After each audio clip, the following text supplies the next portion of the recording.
안녕하십니까. 우리한 목사입니다. 오늘 말씀을 통해서 과연 누가 장자의 명분을 받는가 배울 수 있기를 기도합니다. 오늘 말씀은 역대상 5장 1절과 2절입니다. 이스라엘의 장자 루벤의 아들을 들은 일환이라. 루벤은 장자라도 그의 아버지의 침상을 더럽혔으므로 장자의 명분이 이스라엘의 아들 요셉에게로 돌아가서 족보에 장자의 명분대로 기록되지 못하였느니라. 유다는 형제보다 뛰어나고 주권자가 유다에게서 났으나 장자의 명분은 요셉에게 있으니라. 오늘 말씀 보면 누가 장자의 명분을 받았는지를 말씀하고 있습니다. 장자의 명분은 당연히 장자의 루벤이 받아야 되겠죠. 그런데 루벤은 아버지의 침상을 더럽혔어요. 아버지의 야곱의 첩 비라와 잠을 잤습니다. 그리고 회개치를 않았습니다. 그랬을 때 장자의 명분을 빼앗기게 되었습니다. 그 네 번째, 유다는 그도 장자의 명분을 받을 수 있었지만 장자의 명분을 받을 수가 없었습니다. 그는 능력이 뛰어났기 때문에 장자의 명분을 받을 수 있었습니다.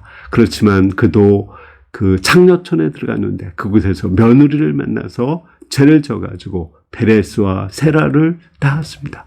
물론 그는 그 후에 회개하고 동생 베냐민을 위해서 자기가 대신 대속자가 되고자 했습니다.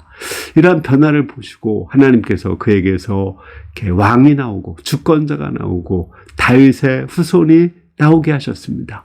그렇지만 그런 죄를 지었기 때문에 장자의 명분은 받지 못했습니다.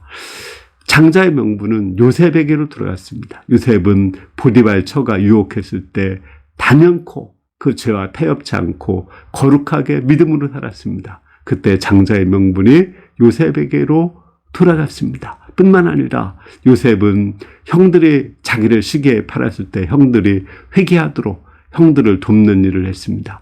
아버지와 어머니를 끝까지 모시는 효자 역할을 했습니다. 이렇게 끝까지 믿음으로 살았을 때 그에게 장자의 명분이 들어갔습니다. 그래서 요셉의 두 아들 에브라임과 므낫세가 12지파에 오르게 되었습니다. 그런데 문제는 12지파에 올랐지만 그 후가 어떻게 됐느냐는 거예요. 이런 큰 장자의 명분을 받았지만 요셉의 후손 가운데 에브라임에게서 누가 나왔습니까? 남북 분단이 되고 나서 북이스라엘의 여로보암 왕이 나오고 그게 바로 에브라임 지파 사람입니다. 그리고 그는 우상 숭배를 했습니다. 그리고 그 레위 지파 사람이 아닌 사람을 제사장으로 삼아서 이렇게 유다에 내려가지 못하게 하고 그 남쪽으로 내려가지 못하게 했습니다. 그리고 뿐만 아니라 그는 성일도 다 날짜도 자기 나름대로 바꿨습니다. 그랬을 때 에브라임 지파가 계시록에 보면 12지파에서 빠져서 완전히 없어져 버립니다. 아무리 장자의 축복을 받았을지라도 그 후손들이 그것을 믿음으로 감당하지 못한다면 역사에서 사라지는 것입니다. 결론적으로 보면 장자의 축복은 끝까지 믿음으로 산 사람에게 돌아갑니다. 그러나 그 다음으로 중요한 거는 이렇게 죄를 지었을지라도 회개하는 자에게 하나님의 축복이 돌아갑니다. 우리가 아무리 또 축복을 받았을지라도 그 후손들이 그 조상들의 믿음을 따라서 거룩하게 믿음으로 하나님을 경외하고 살아가지 못한다면 아무리 장자의 축복을 받았을지라도 역사 속에서 사라집니다. 오히려 장자의 축복을 받은 것이 교만하게 되어서 그 교만으로 인해서 우상숭배하고 하나님을 떠난다면 장자의 축복이 아무 의미가 없는 것입니다. 우리는 믿음으로 살아야 됩니다. 그 믿음으로 살고 후손들에게도 그 믿음으로 살게 그 믿음을 물려줘야 됩니다. 후손들도 더 겸손하게 살아야 됩니다.